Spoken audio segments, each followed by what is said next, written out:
ಓಂ ನಮೋ ಭಗವತೆ ವಾಸುದೇವಾಯ. ಶ್ರೀಶುಕ ಉವಾಚ ಪಿತರಾವುಪಲಬ್ಧಾರ್ಥೋ ವಿದಿತ್ವಾ ಪುರುಷೋತ್ತಮಃ ಮಾ ಭೂದಿತಿ ನಿಜಾಂ ಮಾಯಾಂ ತಥಾ ನ ಜನಮೋಹಿನೀಂ. ಉವಾಚ ಪಿತರಾವೇತ್ಯ ಸಾಗ್ರಜಃ ಸಾತ್ವತರ್ಷಭಃ ಪ್ರಶ್ರಯಾವನತಃ ಪ್ರೀಣನ್ನಂಬತಾತೇತಿ ಸಾದರಂ.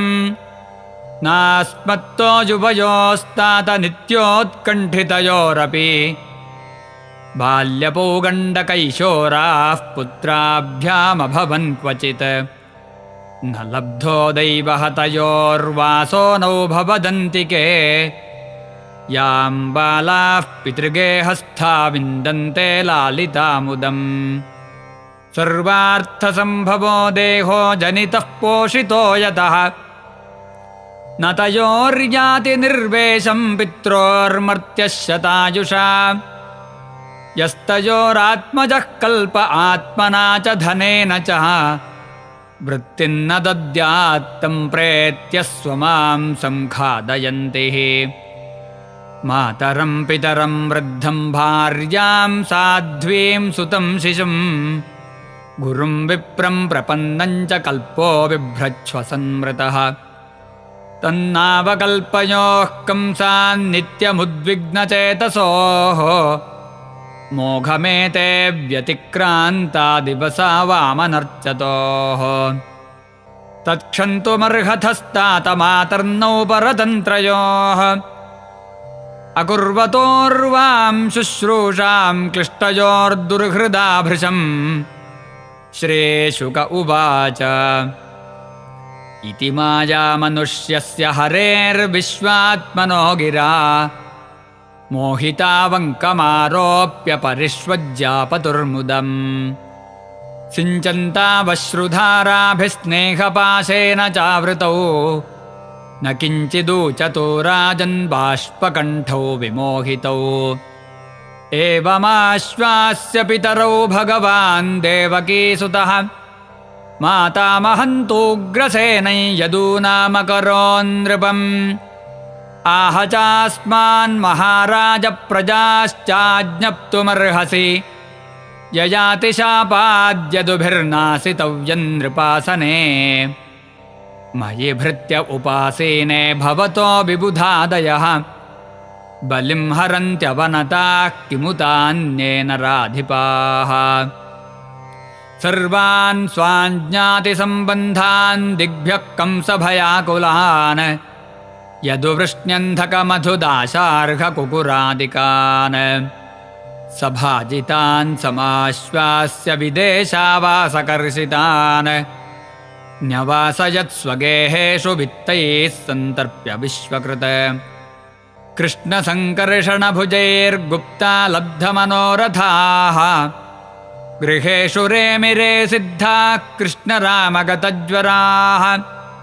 ವೀಕ್ಷಂತೋ ಹರಃ ಪ್ರೀತಾ ಮುಕುಂದವದನಾಂಬುಜಂ ನಿತ್ಯಂ ಪ್ರಮುದಿತಂ ಶ್ರೀಮತ್ಸದಯಸ್ಮಿತವೇಕ್ಷಣಂ. ತತ್ರ ಪ್ರಭಯಸೋऽಪ್ಯಾಸನ್ ಯುವಾನೋತಿ ಬಲೌಜಸಃ ಪಿಬಂತೋಕ್ಷೈರ್ಮುಕುಂದಸ್ಯ ಮುಖಾಂಬುಜಸುಧಾಂ ಮುಹುಃ. ಅಥ ನಂದಂ ಸಮಾಸಾದ್ಯ ಭಗವಾನ್ ದೇವಕೀಸುತಃ ಸಂಕರ್ಷಣಶ್ಚ ರಾಜೇಂದ್ರ ಪರಿಷ್ವಜ್ಯೇದಮೂಚತುಃ. ಪಿತರ್ಯುವಾಭ್ಯಾಂ ಸ್ನಿಗ್ಧಾಭ್ಯಾಂ ಪೋಷಿತೌ ಲಾಲಿತೌ ಭೃಶಂ ಪಿತ್ರೋರಭ್ಯಧಿಕಾ ಪ್ರೀತಿರಾತ್ಮಜೇಷ್ವಾತ್ಮನೋಪಿಃ. ಸ ಪಿತಾ ಸಾ ಚ ಜನನೀ ಯೌ ಪುಷ್ಣೀತಾಂ ಸ್ವಪುತ್ರವತ್ ಶಿಶೂನ್ ಬಂಧುಭಿರುತ್ಸೃಷ್ಟಾನ್ ಕಲ್ಪೈಃ ಪೋಷರಕ್ಷಣೆ. ಯಾತಯೂಯಂ ವ್ರಜಂತಾ ತವಜಂ ಚ ಸ್ನೇಹದುಃಖಿತಾನ್ ಜ್ಞಾತೀನ್ ವೋ ದ್ರಷ್ಟುಮೇಷ್ಯಾಮೋ ವಿಧಾಯ ಸುಹೃದಾಂ ಸುಖಂ. ಏವಂ ಸಾನ್ತ್ವಯ್ಯ ಭಗವಾನ್ ನಂದಂ ಸೌವ್ರಜಮಚ್ಯುತಃ ವಾಸೋಲಂಕಾರಕುಪ್ಯಾದ್ಯೈರರ್ಹಯಾಮಾಸ ಸಾದರಂ. ಇತ್ಯುಕ್ತಸ್ಥೌ ಪರಿಷ್ವಜ್ಯ ನಂದಃ ಪ್ರಣಯವಿಹ್ವಲಃ पूरयन्नश्रुभिर्नेत्रे सह गोपैर्व्रजं ययौ अथ शूरसुतो राजन्पुत्रयोः समकारयत् पुरोधसा ब्राह्मणैश्च यथावद्विजसंस्कृतिम् तेभ्यो दाद्दक्षिणा गावो रुक्ममालाः स्वलङ्कृताः स्वलङ्कृतेभ्यः सम्पूज्य सवत्साः क्षौममालिनीः याः कृष्णरामजन्मर्क्षे मनो दत्ता महामतिः ताश्चाददादनुस्मृत्य कंसेनाधर्मतो हृताः ततश्च लब्धसंस्कारौ द्विजत्वं प्राप्य सुव्रतौ गर्गाद्यदुकुलाचार्याद्गायत्रं व्रतमास्थितौ प्रभवौ सर्वविद्यानां सर्वज्ञौ जगदीश्वरौ नान्यसिद्धामलज्ञानं गूहमानौ नरेहितैः अथो गुरुकुले वासमिच्छन्तावुपजग्मतुः काश्यं सान्दीपनिन्नामह्यवन्ते पुरवासिनम् यथोपसाद्य तौ दान्तौ गुरौ वृत्तिमनिन्दिताम् ग्राहयन्तावुपेतौ स्म भक्त्या देहमिवादृतौ तयोर्द्विजवरस्तुष्टः शुद्धभावानुवृत्तिभिः प्रोवाच वेदानखिलान् साङ्गोपनिषदो गुरुः स रहस्यं धनुर्वेदं धर्मान्यायपथांस्तथा तथा चान्वीक्षिकीं विद्यां राजनीतिं च षड्विधाम् सर्वं नरवरश्रेष्ठौ सर्वविद्याप्रवर्तकौ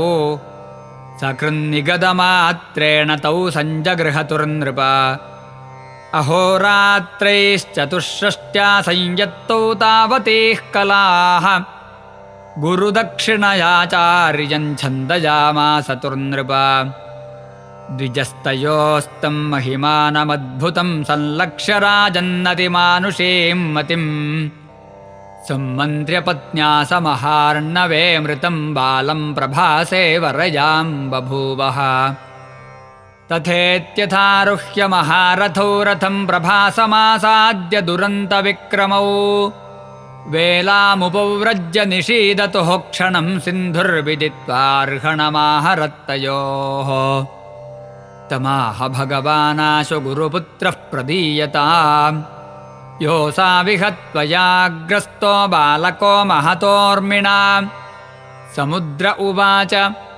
नैवाहार्षमहं देवदैत्यः पञ्चजनो महान् अन्तर्जलचरः कृष्णशङ्खरोपधरोऽसुरः आस्ते तेनाहृतो नोऽनन्तच्छ्रुत्वा सत्वरं प्रभुः जलमाविश्यतं हत्वा नापश्यदुदरेर्भकम् तदङ्गप्रभवं शङ्खमादाय रथमागमत् ततः संयमनेन्नाम यमस्य दयितां पुरीं गत्वा जनार्दनः शङ्खं प्रदद्मौ सहलायुधः शङ्खनिर्ह्रादमाकर्ण्य प्रजा संयमनो यमः तयोः सपर्यां महतीं चक्रे भक्त्युपबृंहिताम् उवाचावनतः कृष्णं सर्वभूताशयालयम् लीलामनुष्य हे विष्णो युवयोः करवामकिम्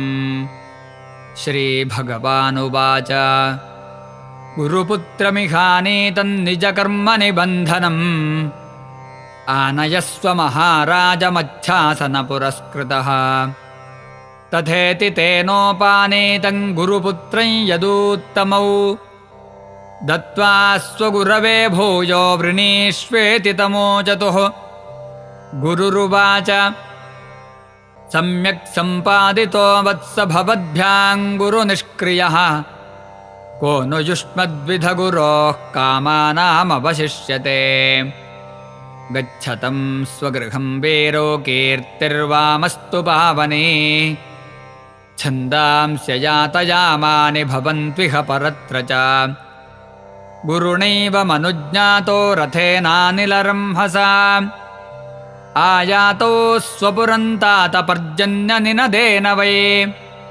समनन्दन् प्रजाः सर्वा दृष्ट्वा रामजनार्दनौ अपश्यन्त्यो बह्वः निनष्टलब्धधना इव इति श्रीमद्भागवते महापुराणे पारमहंस्यां संहितायां दशमस्कन्धे पूर्वार्धे गुरुपुत्रानयनं नाम पञ्चचत्वारिंशोऽध्यायः।